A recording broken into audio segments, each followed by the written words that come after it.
Hey, let me show you how you can reset your Sennheiser Accentum Wireless headphones. So all you have to do is just to grab your phone, and when you are connected with the Sennheiser Smart Control application, you will have to go into the settings in the right bottom corner, and from this settings page you have to select factory reset.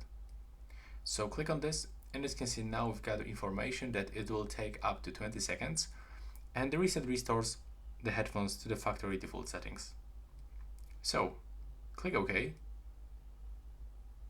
and now we have to just wait for this process. Also, they should be disconnected from this second smartphone.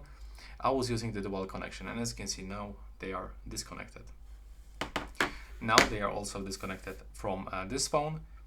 So now to finish this reset process, you will have to actually unpair the device and remove them from the devices list on the both devices if you were using the multiple connection.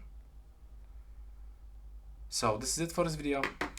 Now when you take a look on the indicator, it's actually blinking blue and red, and it means that we are in the pairing mode. So this is it, the reset for the Sennheiser Accentum Wireless. Right now please subscribe to my channel.